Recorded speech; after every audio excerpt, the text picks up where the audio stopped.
Hey, thanks everybody for coming along on a wet night. Does make me think about the winter that's ahead of us. And thanks to everybody who's online as well. So tonight we've got Dan Lee coming to talk to us, and he's a researcher specialising in community archaeology.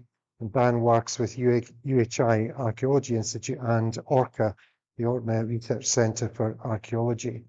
I'm going to say a word or two, but just before the way of introduction, but of course I've forgotten to do all the preliminaries. If anybody needs the facilities are outside, and of course if there's a fire alarm goes, we're not expecting a drill, so it may follow the signs of the fire exit at the back of the room. Anyway, on to the introduction. So Dan's an archaeologist, and it might strike you at first, well, archaeology, Orkney Renewable Energy Forum, energy, what's the link? Well, the link is actually pretty straightforward and plain when you think about it. Engineers describe energy as the capacity to do work. And I'm actually an economist, and what I realize about energy is that every time there's been a big transformation in civil society, epoch in civil society, it's energy or access to energy that's driven it. So when we moved from hunter-gatherer to agricultural society, it was the energy, the power, and the horse and the ox gave us. Then we sourced energy from wind to drive agriculture even faster. Then the Industrial Revolution was driven by access to coal and steam. The automotive age, more energy, petroleum. And latterly, the nuclear age, well, we're even using accessing energy in uranium that's been trapped and that's been actually created with stars in the solar system around about us. So it makes a lot of sense. And when you think about Orkney, we've got a farm and landscape here. All of these tends to use energy or shape the landscape round about us. But even the agricultural landscape, agriculture in a sense, is about capturing energy in the food that sustains us. So as far as I'm concerned, this makes absolute sense. And Dan's going to talk to us about work he's done in the Orkney Landscapes project and talk about how the energy landscapes have been shaped in Orkney through the ages. So over to you, Dan. Thanks very much, Sandy. Thanks very much, everyone, for coming tonight. I do have my colleague Gareth here as well, who's maybe going to kind of step up for some of the final bits. Some of this work is done in sort of collaboration with Neil Commode as well, who couldn't be here tonight. So I've credited people where that's due.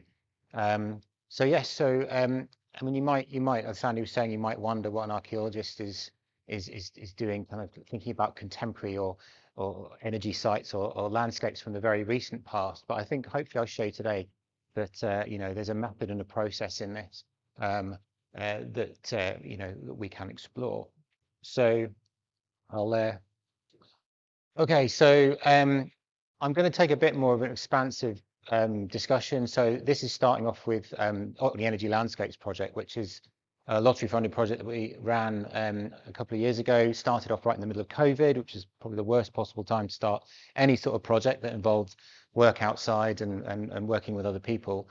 I'm going to look at the Costa Head case study, the turbine there. So that's if you came to the Orkney Science Festival talk, you might have heard a little bit of that story there, but we're going to focus in on that and look at some of the new insights we can gain from that site from recent archive work and one particular archive in particular, which highlights the kind of wealth of information that we can get on these sites.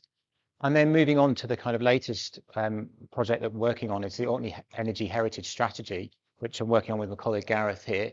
So just going to mention about what we're doing with that project, and hopefully that's something that we're going to be moving forward in the next few months.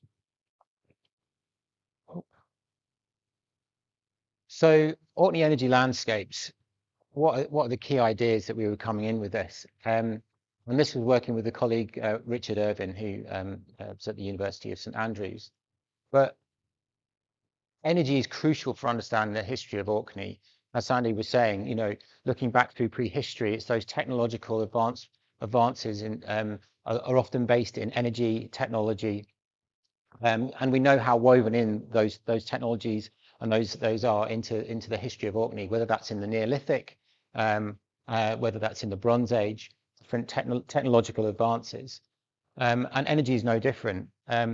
and the history of Orkney is wrapped up in these different stories.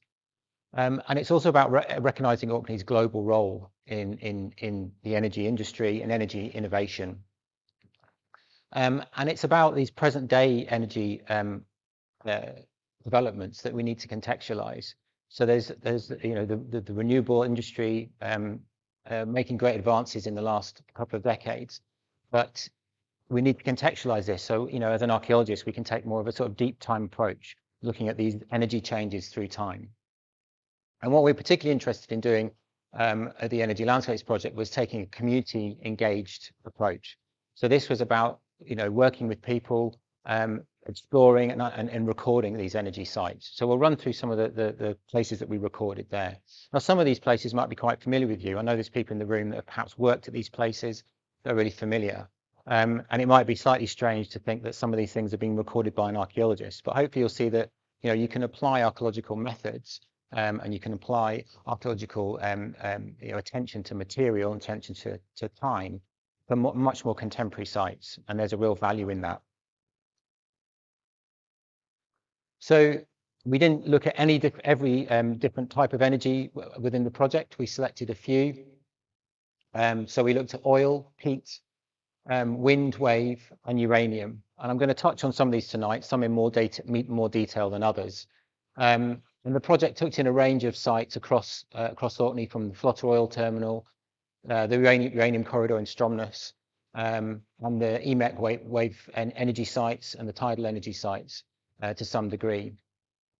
But this takes a deep time approach. So we're kind of looking at those fossil fuel, the non-renewable energy regimes as a kind of pre-history, if you like, to the renewable industry. And of course, as we know, Orkney is one of those rare places where you actually have a history of the renewable industry. So, looking back to the first turbine at Costa Head, the first grid-connected turbine in the UK in the 1950s, through to the turbines on Burger Hill in the 1980s.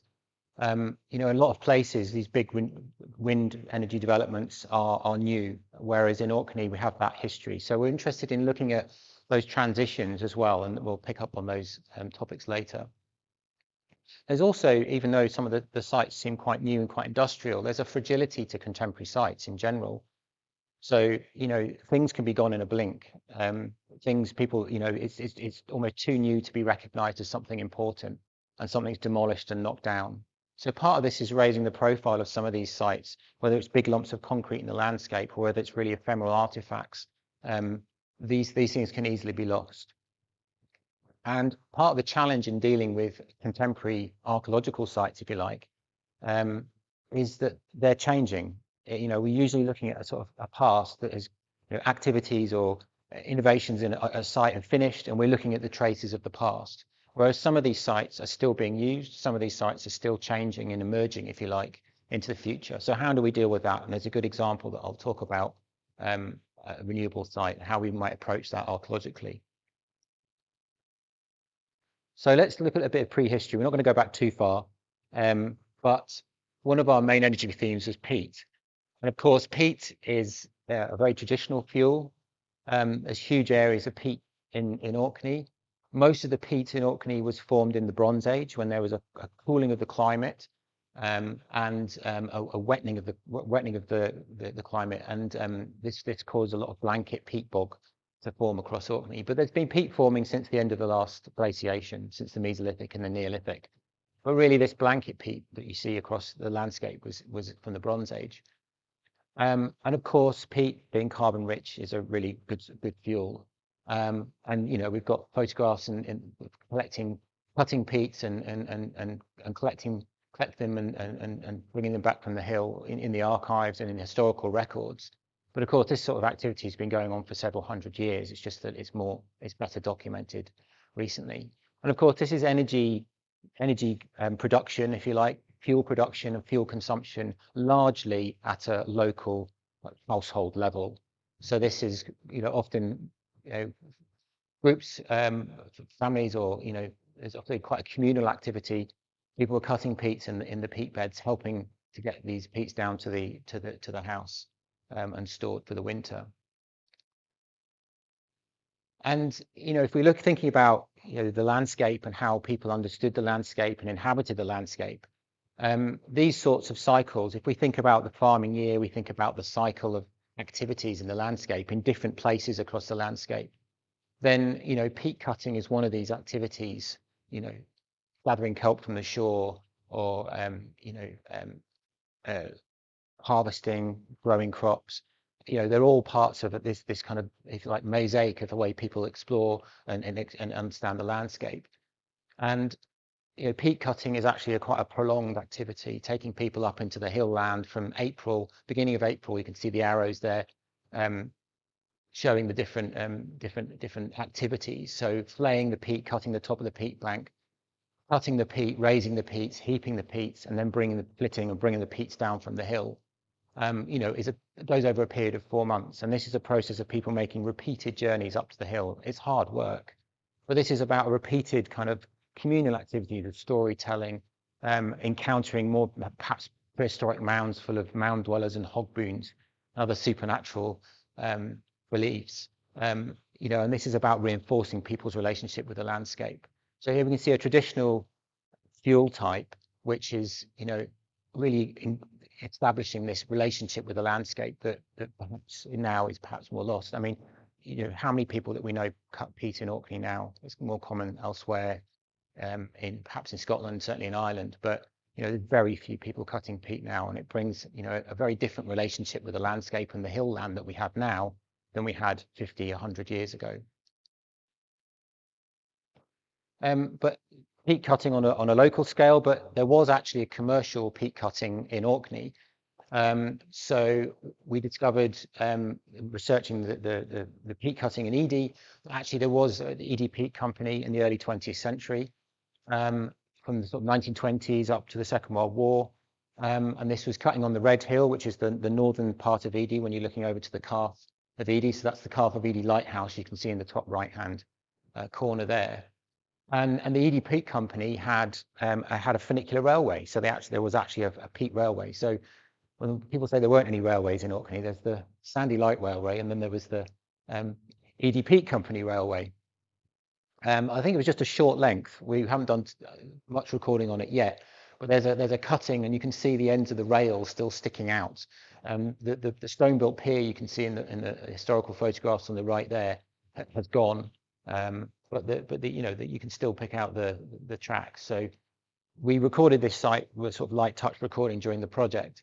But Edy was a place where it supplied most of Orkney with peats in the 19th century, supplied Somnus, the big towns, Kirkwall, and it also, through the Edy Peat Company, exported south. So the whiskey distilleries south were taking peat from Edy as well. So it was being shipped down onto the pier here, shipped out in these small boats out to the bigger boats, and then exported. I think even Highland Park may have used some. And I don't know if anyone's heard of the whiskey that was found under Shackleton's hut around the Antarctic, and they analysed the whiskey and they looked at the phenols and the different materials and compounds within the whiskey, and they actually traced the whiskey back to being from Orkney. I still quite understand how they managed to do that, but so there's this whiskey that's been almost frozen under the ice in the Arctic for 100 years, and then it's analysed and you find that the peat actually come from Orkney. So there's a slim possibility, if this is one of the only major exporters of peat, albeit the whiskey was distilled in I think it's Glenmore distillery down, which is now gone, but down there in Inverness in 1896. It's possible that this Edy was as the centre of peat production in Orkney, peat fuel production. It could have come from Edy. And of course, there's a tension between, as an archaeologist, is thinking about how we understand the past, a tension between, obviously, in the carbon release from burning the peat, but the tension between destroying these peatlands and the kind of really important environmental record that peat holds. Of course, as a anaerobic conditions, as a waterlogged conditions, you get really good preservation of organic material, and you get really good preservation of things like pollen, charcoal, and other things. And that can give us a really rich history of environmental change through time. So you can see the core there on the right, so you can take samples and analyze the pollen and look at changes in vegetation through time, and that can give you a really good sense of the changing landscape and the changing climate. We did some test peat coring up in the hill in Edy with a group, just to kind of look at what the peat looked like, and we had about 2+ meters. I think it grows only a few centimeters. It builds up only a few centimeters a year. So you're looking at phenomenal, looking at thousands of years worth of build-up. So there's this tension between burning and destroying the peat and the environmental record it contains, and also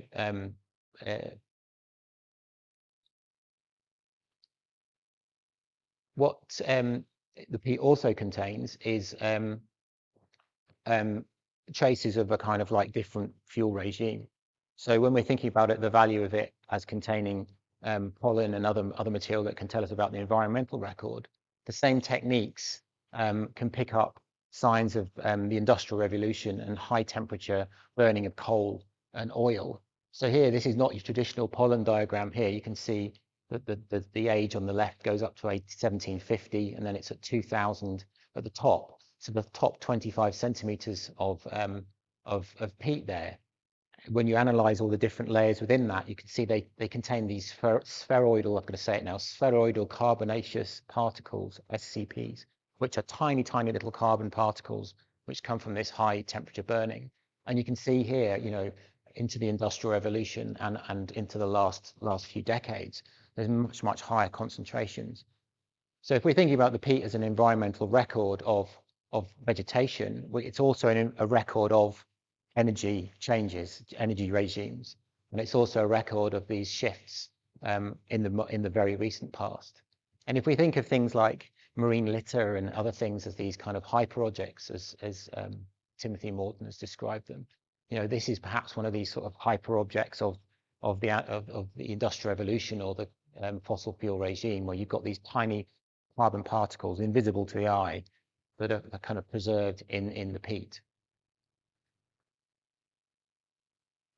So moving on from peat, we considered oil. Now, of course, Orkney is home to a sizable oil terminal. The island of Flotta is perhaps defined by the terminal, and it's bound up with that exploration of the North Sea in the early 1970s, and discovery of oil, certainly with Flotta of the Piper field in 1971. And then there's a rapid progression to try and get planning permission to then construct the terminal, and a phenomenal effort on this absolutely massive industrial scale to build and then have the the planning permissions in place in 1974, and then the oil coming on stream at the very end of 1976 with the inauguration in January 1977 of the terminal. So it's an incredibly rapid transition for the island, and rapid transition in this move to North Sea oil. And it's an interesting example of, we're thinking about landscape, we're thinking about the environment. It's actually quite an interesting early example of where an environmental impact assessment has been undertaken. So there's a lengthy report, and this was part of the planning process in the early 1970s, which I believe is quite pioneering for that time. And there's all sorts of diagrams where the positions of the tanks was carefully considered, view sheds of the different tanks, the way they sit in the landscape. I mean, if you do go past Flotta, you do see that it kind of sits within the landscape, even though you've got these massive tanks, how low they are, broad they are, they kind of fit into the landscape. And there was even careful consideration of the colour of the tanks, that they were blending with the environment. But in terms of its environmental impact, there was no impact assessments done for cultural heritage, so there was no consideration of the impact on the island, certainly on the crofting community. There was, of course, the buyouts of the farms, but any kind of archaeology or heritage earlier than that didn't really get a look in, and there wasn't, these days you'd have archaeologists on site working to record material and features before it's damaged or destroyed. And of course, this is kind of like energy heritage on a massive scale. This is huge area of Flotta. You can see the pictures of the pre-terminal area, and then the vast areas that were being kind of bulldozed, and then huge areas of in the stone quarry on the north part of the island, large areas of that were quarried and then driven across the island to the site. So huge movement of materials, huge changes in the landscape to build the terminal. So this is like, you know, energy heritage, energy archaeology on a massive mega scale, akin to sort of nuclear power stations and other massive industrial energy installations. So of course, so with Plotter, we can think about the transition to oil terminal on the island. So, you know, that construction of the terminal, the actual physical imprint on the island. How do we approach something like an oil terminal as an archaeologist? How do we record these sorts of mega sites? And this is a challenge that we'll face as we enter, you know, potentially enter periods of decommissioning fairly soon with the terminal. You know, it's a vast terminal, and you know, we could see the terminal as an important thing in its own right. You know, the installations should be recorded, and of course, there's the proposed transition to hydrogen at the site. So the new hydrogen hub in the area shown as proposed to go in the area shown in red there as part of the west of Orkney wind farm phase 2. So you know, there's another big change there. A lot of these tanks, a lot of the site, you know, as an outsider, I look at that and think it's one thing. It's a big oil terminal, but of course, there's a whole process of decommissioning that's been going on for decades at the site. The big 1 million barrel tanks, which are the Claymore tanks at the bottom there, haven't been used for a number of years in both. I think one's almost decommissioned, and the other one is decommissioned. Other storage tanks up on the other part of the terminal. So actually, very little of the terminal is actually operational down to, you know, from the peak. In the sort of late 1970s and early 1980s. So as part of the Energy Landscapes project, we undertook a walk with community members and people who'd worked at the terminal around the edge of the terminal, just we didn't go inside the terminal at that stage, but just getting a sense for, you know, different phases of the terminal, how we could approach this archaeologically and potentially, you know, help record things before they're decommissioned to sort of save and record the physical structures, as well as potentially things like the stories that are attached to them. So moving on to perhaps something more familiar to OREF would be renewable energy. And of course, Orkney has a wealth of different types of energy testing sites, different types of energy installations. So, and these all have their own stories. And the wave test site compound at Billia Crew was one of the sites that we looked at. It's one of the early sites that was, I think, in the early 2000s, 2003, built itself into an old quarry. So the site again has a transition, what was at the site previous to the installation, and as we found, there's lots of different devices that have been attached to this. So what we're looking at is the onshore compound with the substation and the transformers, but there's lots of different parts of the sites where there's different bases where different devices have been connected. So as we found, there's different devices leave physical traces in that compound, and they can be documented. So the devices themselves have gone, yet the infrastructure that connected them, it can often still be there. So the onshore compound, of course, is just the area down with the red with the yellow square on the shore. Of course, that's connected to the test plug-in areas in the sea, the testing areas in the sea, because there's 5 of them out there. So the site's much more expansive. Of course, we couldn't really assess that when we're doing part of this project, but you know, just to bear in mind that there are devices. The Penguin is still at the bottom of the sea. The first phase of the Penguin is still at the bottom of the sea at the mooring number 5. So there are actual devices and objects that's still there. And I believe the Oyster is still in the sea as well. So if you think about transitions, you know, we could take a little dip back, a bit further back.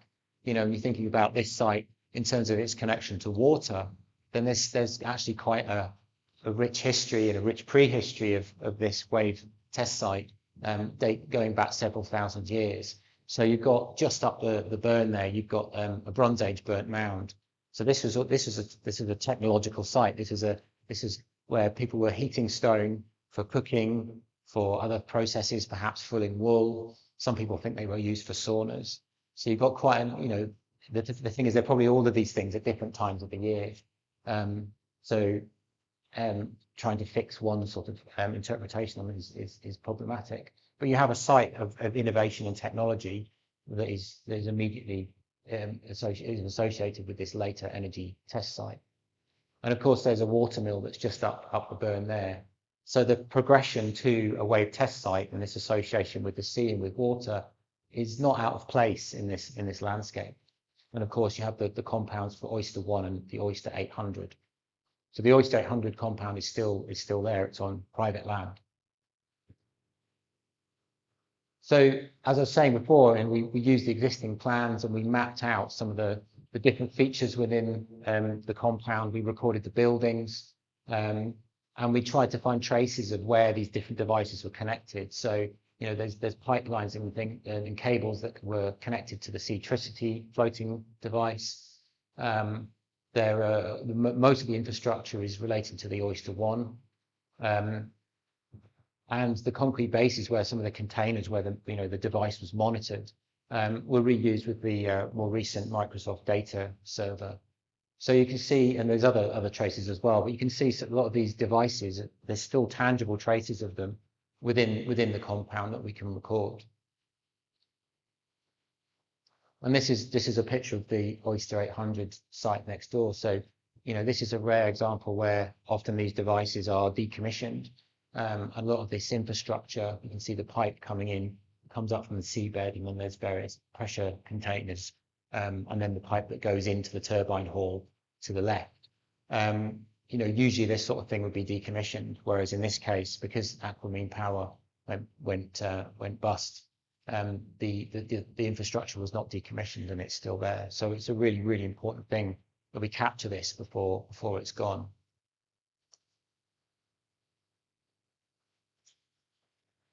So moving on to wind and our case study at Costa Head, I was just going to run through some of the background to this, but also some of the research that I've been doing recently, and been working with Neil Commode, doing some archive research on this, and through some recent archive material becoming available, particularly the Booth family. So George Booth was an engineer for the North of Scotland Hydroelectric Board, who monitored the construction of supervised the construction of the turbine and the large 120-foot anemometer in the early 1950s. And his family have come forward, and there's records in his diary entries from this. So that's really helped us bring out some of the detail that we haven't had before on this site. So the pre-turbine phases of the site were they were measuring wind speed across a number of sites across the UK.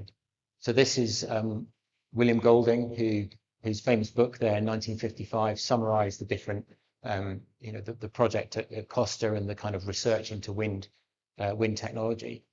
And he undertook a number of surveys. The energy research group were undertaking surveys across the UK to try and find the most viable places to test wind turbines and to test this technology.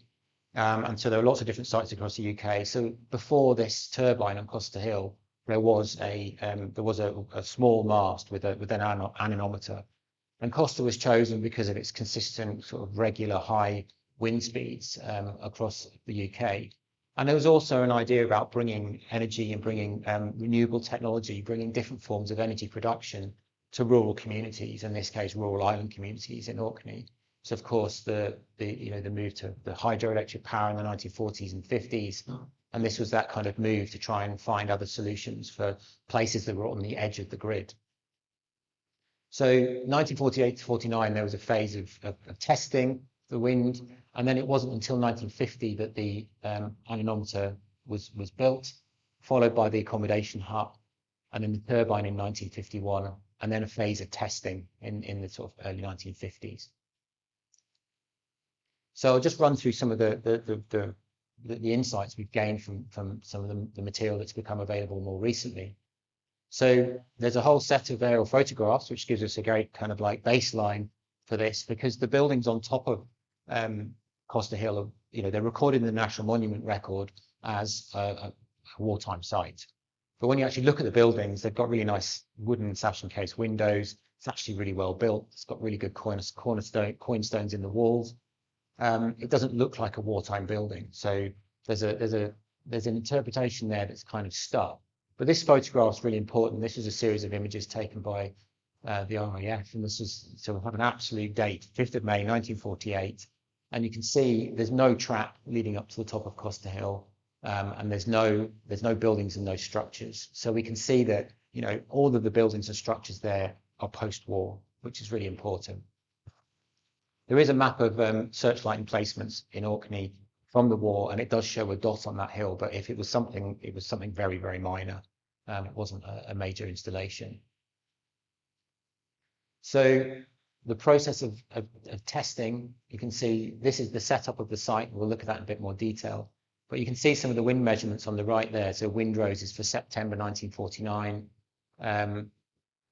showing the different directions of the wind. And so, this is one of the reasons that it was chosen as the site to build this turbine. So the layout of this site, you can see this is from Golding's book. So you can see the turbine, and 80 yards away was the 120-foot mast, and then the another 70-foot mast, fairly near 200 yards away from that. So some of the recent archive work from kindly made available from the Booth family has allowed us to sort of look at the photographs, look at his diary entries, and look at some of the other archive material and work out a much more refined process of the construction of this turbine. So we now know that it was a 120-foot mast that was built first, and that was built between July and August 1950. So there's a large concrete base there, and there's a kind of a sunken area there where I think that's a generator, because the mast actually turned in the wind. So the whole thing was pivoted on that base and pivoted on the top. So according to the anemometers, it could turn around. And a lot of the reading devices were in this small hut at the bottom there. And apparently the way they used to, because there's no digital recording technology, the way they used to record the different wind speeds and record the different things was just a camera that took photographs of the readings, and that was the way they did it. So you can see there's a lot of material that's been brought up the hill, and arranged around, and they basically built the anemometer in situ, hoisting up. You look at health and safety these days, and you think about health and safety of building this mast on top of Costa Hill. It's quite staggering.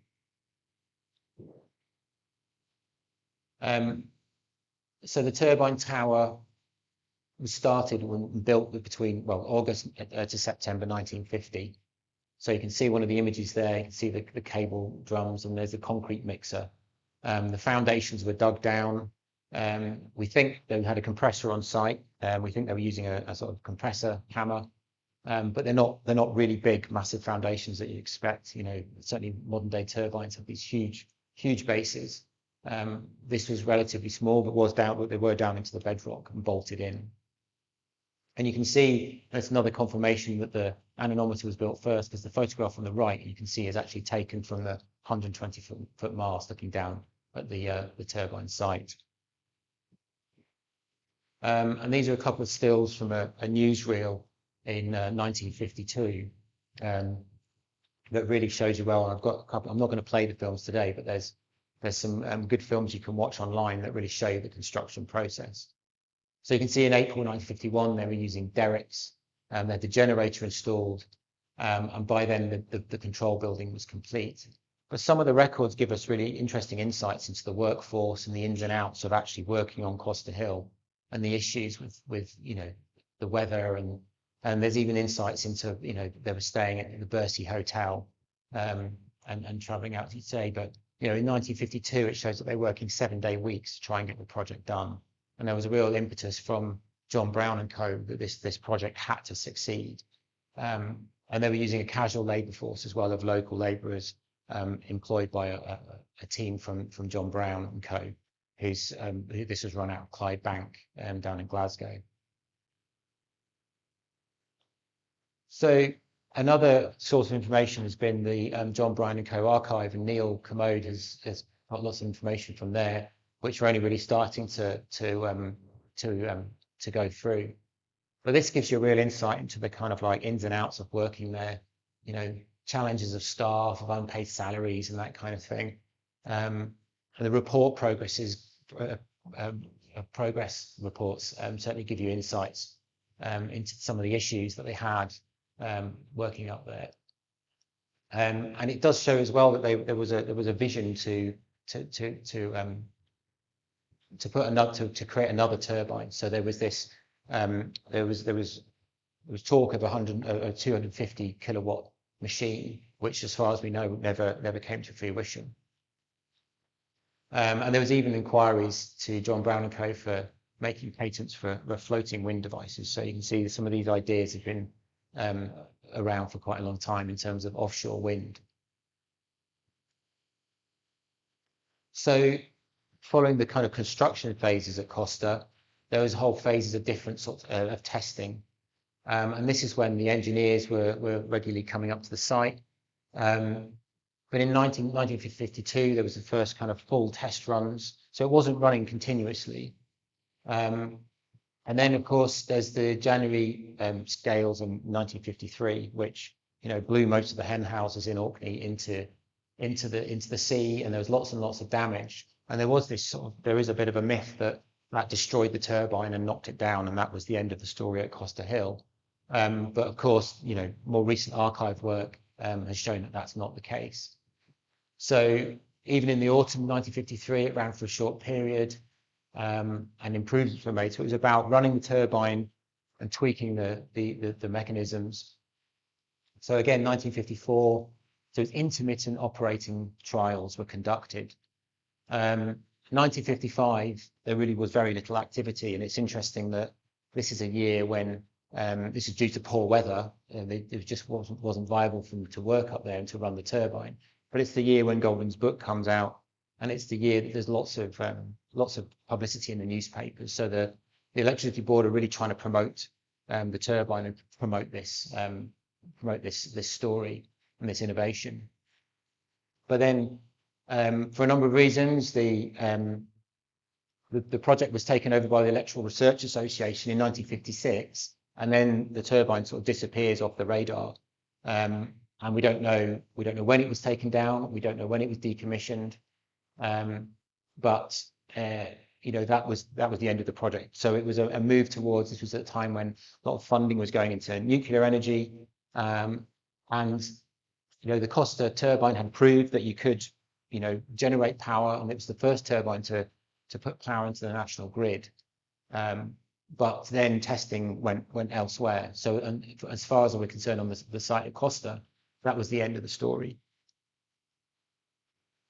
So, you know, that's the kind of history from the archive research. So what can we see from, you know, we're actually visiting the site today. I don't know how many of you have been up to the top of Costa Hill, but you can see the trackway running up there in the building. So there are still the remains of the turbine, the base of the turbine. You can still see the feet.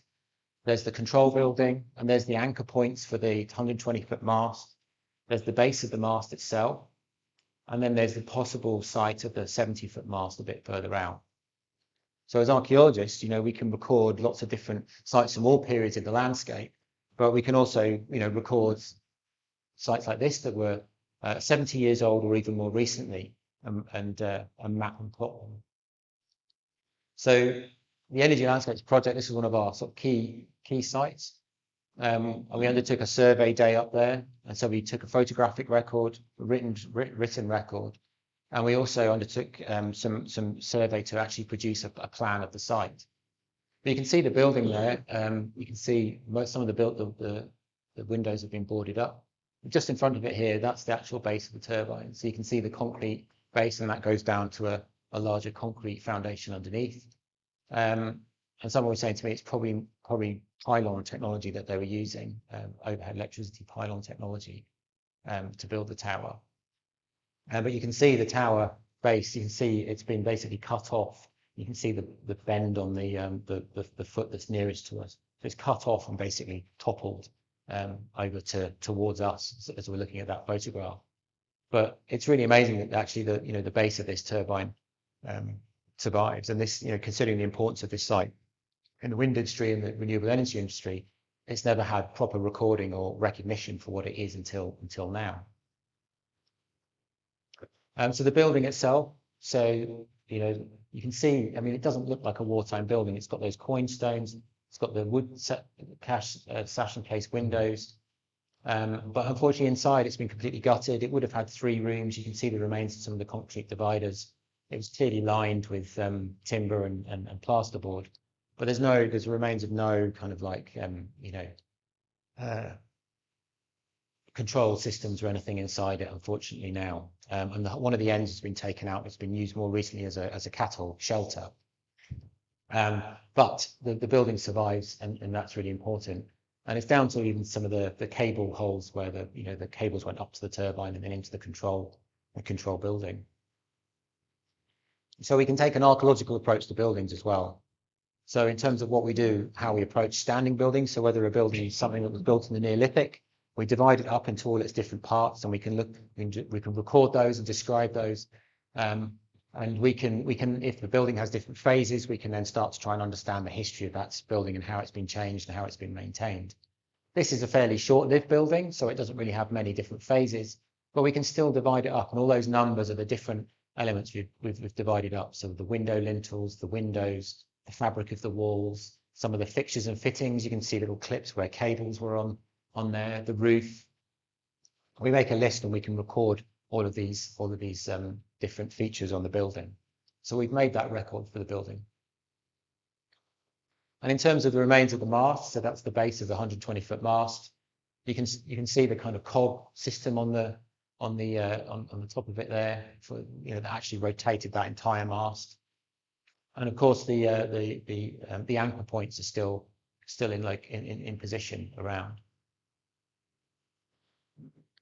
And this has changed even quite recently, because I mean I remember, I don't know if anyone's been up there in maybe 10 or so years ago, but I remember the remains of these girders and this framework at the site, which have been cleared up relatively recently. You can see even the base of the anemometer there and on the top where it's been toppled. So the Royal Commission, Ancient Historical Monuments of Scotland, visited the site in 1997, and they took a photographic record of this, which is great, and that's up on the National Monument record. But it's interpreted as the remains of a wartime radio station, because they probably saw this, they thought big mast building. So it's listed in the National Record for the Historic Environment as a wartime site, as I said earlier. So at least we can kind of like with the research and the recording, we can set that right. And some of the girders have been reused, I'm told, around the neighbouring farms in some of the farm buildings. So, if you think about these sites, it's about this assembling of materials. It's about innovation in technology and testing for energy production. And then it's a disassembling of these materials. And as archaeologists, we can follow where these materials have ended up, how they've been reused. So that's something that's ongoing. And it's not the end of the story as well for Costa, because there's you were saying about the end of the story in terms of the testing that went on at Costa, in 1956, possibly 57. There was a turbine in the Isle of Man at South Burrell that was on another one of these early test sites. So they had one of their anemometers recording wind speed, and this was the kind of next generation on from the turbine at Costa. Although to save money, they reused the generator from the Costa turbine. So even though they were trying to take it on to the next step, they still used the 100 kilowatt generator at this site in the Isle of Man. So we haven't managed to exactly pinpoint where this was. We've been searching around and asking people, and I think Neil's going to maybe do a bit more delving and see if we can find out where it's, because this is still part of the Costa story. It's where the generator, the actual mechanism for generating the electricity ended up. But it's also important to mention, the pioneers and the people. In some of the George Booth archives gives us little insights into the people that built the turbine. It would be great to be able to find out people's names, find out who they are. I think we're just at the end. We were talking about this earlier. We're just at the end of capturing or speaking to the people that actually built the turbines at Costa. So it's really, really important to make sure we capture that for the other phase of energy production at wind energy production at Burger Hill. So I'm not going to play these today, but if you're interested, you can, if you have a look on the BBC website, if you search for Orkney Wind Power BBC Archive, there's a newsreel from 1952, which it has commentary, and it's a great one. It captures that building of the end of building of the control building, and just before they got the blades on onto the turbine at Costa. And then there's on the National Library of Scotland Moving Image Archive, there's a film. They must have followed the construction from fairly near the beginning of the project. There's pictures of it being constructed in John Brown in Clydebank, the actual generator, bringing it up to Orkney, getting it down the street in Stromness, and getting it up to Costa, and then building the turbine. So that's well worth a watch as well. But how can we record these as archaeologists? We use these sorts of techniques. And here we're kind of doing a bit of slow archaeology.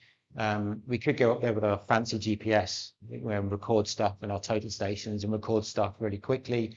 And we have, tied in these buildings with those sorts of techniques. But this was all about, collaborating with volunteers and members of the public, and about training people in new skills, and about recording a really accurate record of these sites. So we use something called a plane table and an alidade. So it's the old-fashioned way of surveying. You're still doing distances and you're still doing angles. But you're doing it in a very kind of like interpretive way, in a collaborative way. So you need somebody to be drawing the points, looking down this. You need somebody to be holding a pole, the detail pole, and you need somebody to be doing the measuring. And you're drawing each point in real time on the drafting film on the plane table there. So if it doesn't look quite right, you can check it, remeasure it, and do it again. So you're really thinking and engaging with the actual site. You could go and take your GPS and record lots of points, but then you get back to the office and you're wondering what these different things were. Whereas something like this, you're just making those decisions in the field. So you can see there, it's about recording a series of points, say around the tops of the break of slope of a bank or the edge of the building, and then joining those up. And then from that, we've drawn an accurate plan of the site. So you can see the control building, the turbine base, the bund around the area of hard standing, and then this site down here is the site of the original mast from 1949. We were able to corroborate that with the work on from the archive material. And then there's a hut site from the construction. So moving over to Burger Hill. So we can see Costa Hill. So that's Costa Hill. You can see it just over there on further along on the West Mainland. So with the end of the invasion experiments at Costa Hill, there was a bit of a gap. There was wind developments in Cornwall and other places in the UK, and then wind technology returned to Orkney in the early 1980s. So the Wind Energy Group, a series of turbines up on Burger Hill. So the one on the left, you can see the MS1. In the far background, you can see the Howden 3-bladed turbine from the early 1980s.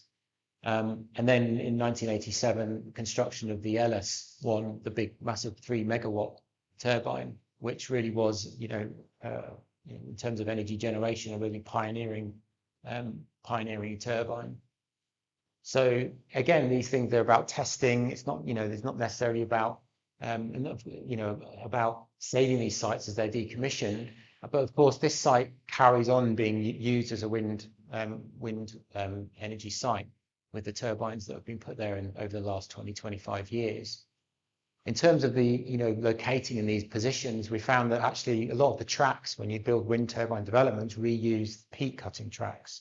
So these old ancient routeways up to the hill get reused again, and it's about these kind of different shifts in energy transitions, how actually there's still a relationship with peat, and there's still a relationship with these earlier energy regimes in developments like this. But, as an archaeologist, my first visit up to Burger Hill, I was just amazed to see that actually there's the remains of these bases still on the ground. And of course, in terms of a record of the heritage of energy, these have never been recorded, and they're not really mentioned in any sort national record, and that's how things can, then be destroyed or removed. Turbine bases, you might think, certainly these ones are going to be absolutely massive lumps of concrete, so it's probably a lot easier just to leave them in the ground. But that said, it's important to make a record of these before any changes occur. So that's the base of, this is you can drive up to the top of the hill. There's the visitor centre in the background. We undertook a walkover survey around there, recording of the different sites. There's various places where you can see there's been, cabins and huts. There's the old visitor centre. But primarily we focused on the turbine bases themselves. And this is where you can drive up to the Bercy bird hide and park here. Most people walk across this without thinking about what it is. And it's quite it's a lesson in terms of, people, volunteers want to engage in an archaeology project, and I take them to the top of a hill and say, well, what are we doing today? Well, we're going to record this lump of concrete. And they're like, oh, okay. But it's just a lump of concrete. But then, of course, when you stop and you look and you do this slow recording, this slow archaeology, you realise that there are actually quite a lot of features left. So again, we were using the plane table, doing this. It's very accurate. We've checked it with our accurate GPS, and it's a really accurate survey. But when you actually stop and look, you realise that you can, even on this base, you can see where the wall line was. You can see the steel reinforcements. You can see some of the piping and infrastructure inside. You can even see traces of the paint and floor coverings inside. So as part of this, we've obviously taken a drawn and a photographic and a written record. And again, using the plane table, so you can see that in action there. So recording each point. So the person with the pole is the person actually doing the drawing, and you're sighting down to that pole with the alidade, and then you're physically measuring with a tape between the two to get the distance. So it's really good old-fashioned, old-school surveying. You can imagine yourself as one of the Ordnance Survey sappers across the landscape back in the 19th century doing exactly the same. So again, we've created an accurate plan of this. Now, there's probably people in the room that know exactly what some of these were used for, and that'd be really useful to find out what some of these different pads were. I think, Martin, you were saying that some of it's maybe used for a winch to actually lift the blades up onto the top of the tower. I think it was bolted onto that swivel leg. Bolted onto here, yeah. So that was part of because this is the thing, and that's what we found at Costa and other places, and around, I think, the other turbines as well. There's anchor points for the construction of these things that are still there because they're not removed.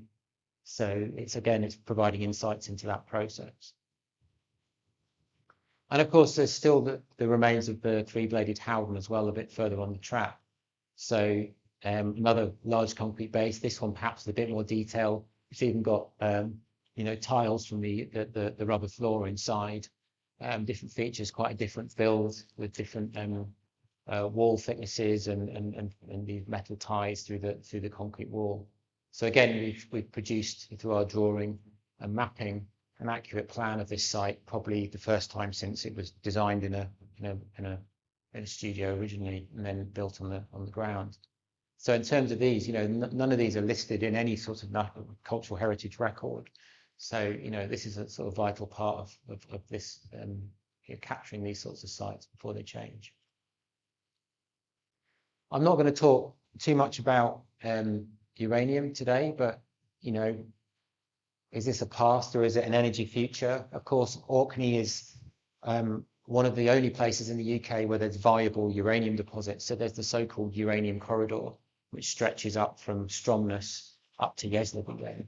There were surveys done in the early 1970s, and it was the sort of drive of the nuclear industry and the drive for nuclear weapons and high-grade uranium that led to these explorations again across the UK.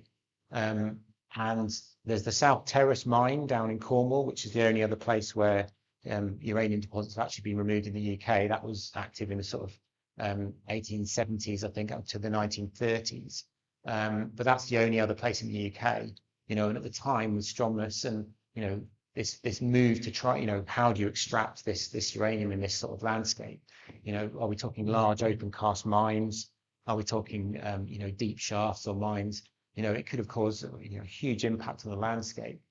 And And of course, it caused a lot of public outcry in the 1970s and into the 1980s. And of course, this was never quite resolved because the ultimate say as to whether uranium is extracted near to Stromness still lies with the UK government. But, you know, there's a real kind of political and social action around this perceived threat due to this energy source. But of course, the uranium is still there, unaware, rumbling away underneath the hillside. But you can find it, and it is there. And the Orkney Field Club did a walk in 1977, and they took Geiger counters out, and they were, because people didn't quite believe that this uranium was there. Counters out, they went for a walk around Yesneby and down, and they found them down in the middle of Careston, where they found some high readings during the surveys, and lo and behold, they found these high readings, relatively high readings of radiation. So we reconstructed this walk as part of the Energy Landscapes project, and walked part of the uranium corridor up near Yesneby, and then went down to the middle of Careston with our Geiger counters, and lo and behold, we found the same energy, the high readings, the same location. So it's a kind of an energy future. Who knows what might happen in the next 100, 200,000 years in terms of, but for now it's one that's happily dormant under the hill. So the Energy Landscapes project really, you know, it was about recording things archaeologically. It was about capturing some of these things that we knew were in the landscape, the remains of turbines, the remains of other sites and more contemporary sites like Billy Crew, exploring different ways of recording these, of recording sites like Billy Crew that are still in use, and thinking about ways that we could then make a record of them and then follow them into the future and keep revisiting. And this tracing of materials coming to sites, being used for these energy innovations, and then dispersing and sort of finding out ways that we can track this. But this kind of made us think that, you know, we need to sort of take a couple of steps back and think about this, you know, more holistically across Orkney. And it made us think that actually we need to be able to understand this, you know, for the different energy sites and innovations across the county. So we started a project, and this is working with Gareth, thinking about how we can create a strategy for energy heritage in Orkney. So we started off a sort of scoping study of this, which we've completed a couple of months ago. So this took a basic audit of looking at, you know, what energy sites there are, past and present, and even future, I suppose, with uranium. What objects are there and where are they? You know, there's a whole range of different things, people saving bits of devices, small mementos of the first drops of oil from Flotter, all these different sorts of objects that are that still survive. What different sites are there? Where are they? And what devices survive? And where have they ended up? And looking at the different kind of land and seascapes that are connected with energy. There's lots of documents and there's archives, but there's been no kind of, like, we found no kind of like coherent like mapping these out and bringing this together and understanding where the different archives are, how they're being stored and that sort of thing. So there's some informal collecting and storage by individuals and organizations and businesses, but it starts to try and think about, you know, where these different archives are and if we can identify them as a first step. And of course, the people, you know, the people of the industry, it's really important to speak to them. And the initial scoping study, we spoke to some key industry stakeholders, and we spoke to some organizations just as a way of broadly mapping out and scoping these different things. We looked at existing strategies and collection policies. So, you know, what's already been done to kind of think about and collect this material. So at a national level, there is a collections policy for the National Museum of Scotland. And at a local level, there's obviously Stromness Museum and Orkney Museum. Stromness Museum does actually have a collection policy that includes renewable energy and energy technology. That was brought in 2018, and so with COVID and things, they haven't had so much of a chance to kind of maybe enact on that, but that's really positive. An Orkney Museum as well are very keen to collect this sort of material under their sort of cultural heritage, social heritage collection. There are some existing strategies. There is an industrial heritage strategy for Scotland, which does exist in draft form, but it's never been ratified, unfortunately. But so there are some of these existing things that we can bring in, think about how we might undertake that and how we might do that in Orkney, because there's such a wide range of material. But as soon as you start to talk to people, this is when these sorts of bits of information start to come out. And of course, there's the stories, because we can look at the technology, we can look at the material, we can look at the sites, but it's the stories and the oral histories of these places, the people that work there that really matter. And of course, this is thinking about things as they're happening. Maybe some of the sort of the earlier wind technologies, such as Costa Hill, we're kind of the people that built that are no longer with us, but a lot of the renewable technologies in the last few decades, there's lots and lots of stories that we could collect. So, our initial findings, I mean, Gareth, I don't know if you want to come in on any of it. I mean, we spoke to industry, we spoke to some islanders, we spoke to included academics, but there's a general sort of understanding that there's a general kind of urgency for an energy heritage strategy to try and capture the living history, knowledge, and archive material. And this it is slightly different, and it's a different form of it's important to be thinking about these things as they're happening. Capturing them as they're developing rather than capturing them as they're declining. And certainly that's the case for the renewables industry, perhaps slightly different, certainly for more traditional energy types such as peat. And when we're thinking about the floater oil terminal, we're potentially coming to a period of change and then eventual decommissioning, a site like that. And I think certainly oral histories were something that came out as a really strong theme that needs to be sort of an organised effort to record and catalogue these. But it's also placing some of these more recent technologies and recent innovations in a wider context and thinking about them as a kind of long-term process of energy use and production for thousands of years. So even though we think about things like revolutions and these new technologies, actually it's part of a much broader, longer term continuum. So our next steps, so we've scoped out undertaking the energy strategy. So our next steps is to actually do a more detailed audit of the material, of the objects. And we're trying to get funding at the moment to try and undertake a kind of a day workshop and speak to people in more detail. We want to try and identify the knowledge gaps, where we need to find out more, where things haven't been captured, where there's been lots of research done. Try and identify where these different archives are at different scales, whether there's stuff material that individuals have collected, whether organizations have collected them.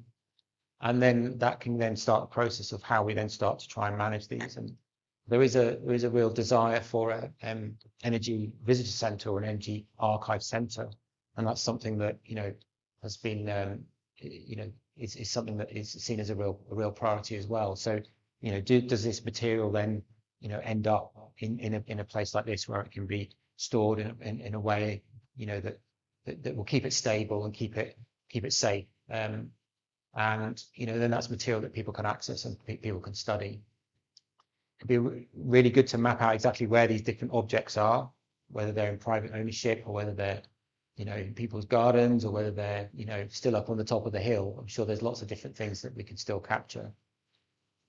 And the key thing for this is to set some priorities. So what is the most important thing that we need to do now? Is it collecting stories? Is it collecting the archive material? So this strategy will hopefully set these priorities that then different bodies, not saying that we're going to be doing all of this as part of this, but it's then setting some agreed priorities where we can try and undertake some of these things. It could also capture different project ideas, because there's lots of you know, there's the energy trail ideas. There's all sorts of different project ideas that, you know, which sites are important to record. You know, can we undertake more detailed archive analysis or something that will bring certainly parts of the story to life. And then there's the process of the strategy itself and how that will be, you know, adopted, and who will adopt that sort of thing, how will it be agreed and that sort of thing, and how often will it be reviewed. So that's the next step. So the Energy Landscapes project has kind of underpinned a lot of this initiative.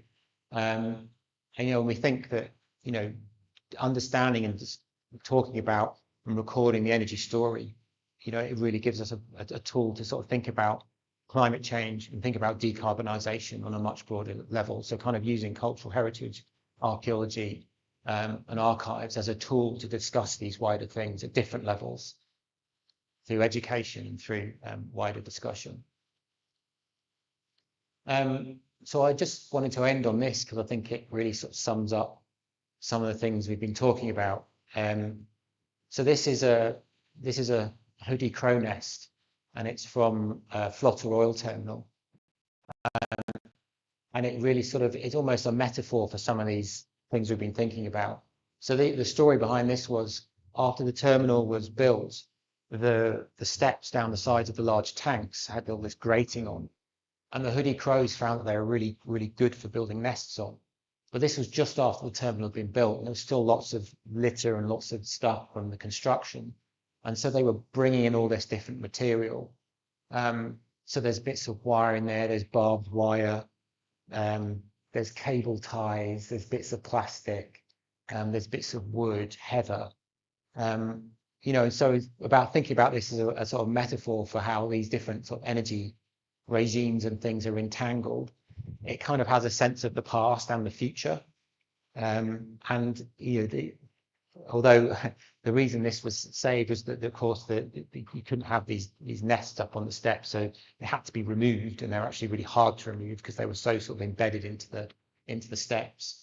But someone had the foresight to save one of these, and they kept it in their garage, and then they handed it into the museum a few years ago. So the Orkney Museum have this nest, but it gives us a kind of sense of the kind of how enmeshed, you know, these different energy stories are in terms of the environment, in terms of landscape, in terms of people, in terms of animals. And so I think, yeah, and it certainly thinks about how these energy stories are enmeshed in island communities and animals as well. So that was it. That's me. Thank you very much. Thank you.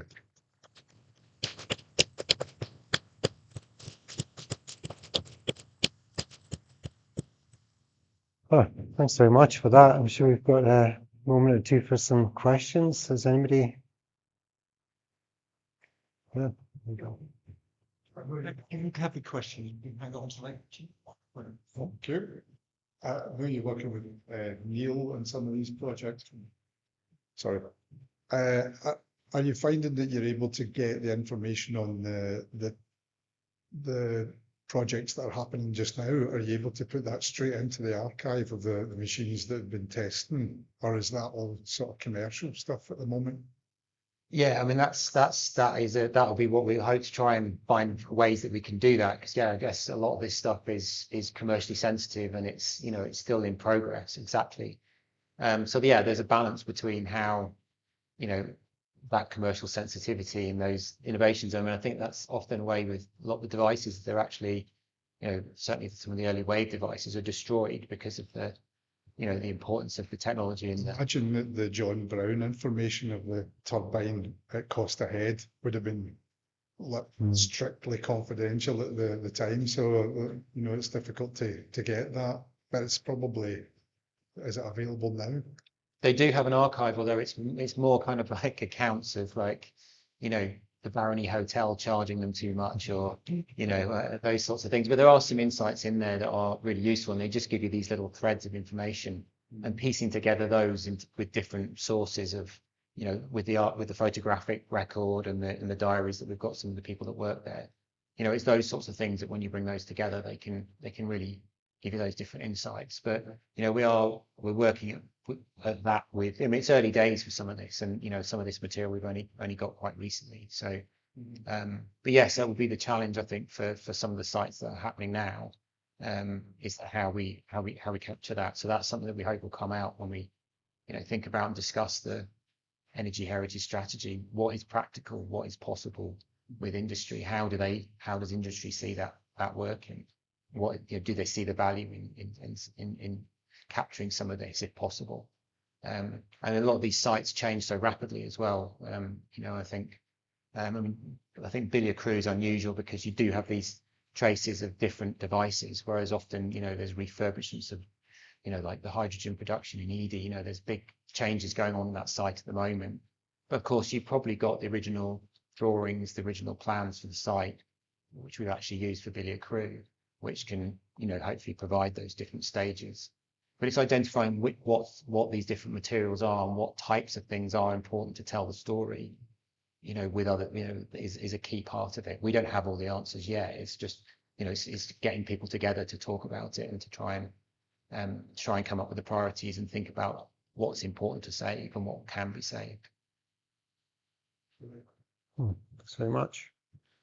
Any other questions? I've got a question while folk are asking, unless there's anything.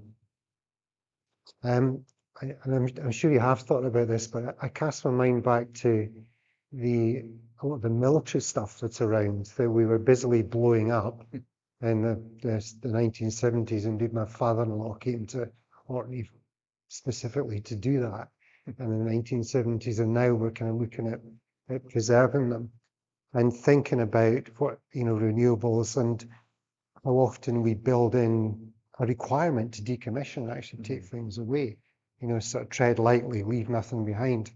So I guess my question is, how important is the physical, preserving the physical, or is a record enough? I mean, that's what archaeology tends to do, is often with sites that have been destroyed, is that we preserve it by record. But I think that's part of the discussion, is to find out, because some of it's perhaps not practical to save, massive, great big installations, but it's maybe identifying how you can save parts of things or which bits are important to be able to capture that story. There's a technical side to, recording in detail, or as much detail as possible, the installations as they're there, and recording them photographically and, written records and that kind of thing. Possibly, you could use things like laser scanning or photogrammetry to record these things. So yeah, it is a challenge, but I think that's the conversation that needs to be had, and that's down to the practical size of what size of thing can you store, the cost of storage and that kind of thing. Yeah. So I think there's definitely conversations to be had about how you go about that. I mean, this is the thing with the changes in changes the way we view stuff, because indeed, wartime archaeology, there's no question that we don't think of it as wartime archaeology now. There's no question we don't see the value in that, but that's only come about in the last 20 years. There's still lots of wartime sites that are still under threat, and there's still, even so, So, and I think that shift in what we view as something that can be, I think things change quite rapidly. I think things change rapidly in the past, but it seems to, rapid change seems to be compressing the more we move on, certainly with digital technologies and that kind of thing as well. So it's about how we capture these things as they're happening. That's maybe there's a sort of form of watching brief or monitoring or recording as these things are being built, used, and then decommissioned. And then if they're completely gone, then at least you have those records. And then if there's elements of it that are preserved, then and I guess the thing's to have that conversation and make a positive decision rather than forget and regret.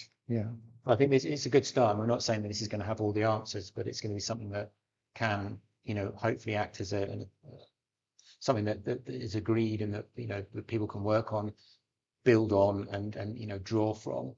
And it can be something that should be reviewed, and it should be revisited. It shouldn't be fixed. It should be responsive to, changing things in industry and community.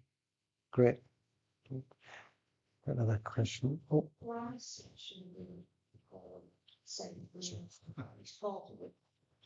To ask the question Should Pelamis be saved or should Pelamis be saved or part of it? That is a tricky one. I don't want to get into the ins and outs of whether what whether we can whether we should be saving that or not. I think it's a difficult one when you have things that are of a massive size. So you could use the same arguments for $1 million tank at Flotta Oil Terminal. Should we save it or should we not? It's perhaps again it's about identifying things that could be saved, parts of it or parts of things that could be saved that tell that story. Because how do you accommodate a million barrel tank? How do you accommodate something the size of a locomotive or a massive great big express train? So I think it's a difficult one. So I think it's using parts of things perhaps that could be used to tell the story. But I'm not gonna commit to whether we're gonna say. I think I could be completely wrong, but once when I went over to Hoy, over the opposite side, and I can't remember the area, but there seemed to be some buildings with possibly the control equipment for Pelamis. Yeah. I mean that's it. I mean some of these things need that again that's about exploring the different because there's the devices themselves, but then there's the onshore installations and control systems and that kind of thing as well. I think it's about it can't necessarily save everything, but we have to work out what's important to save, how we save things or parts of things to tell the story, and that will depend probably on a case-by-case basis. And it also depends on funding and curating these things for the future. So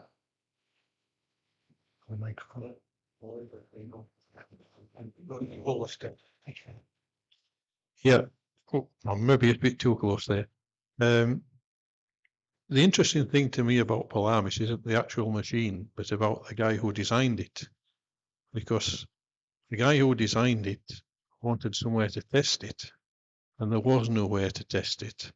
And he pushed and pushed, and that's how EMEC came about. And that, to me, is the interesting thing about Pelamis.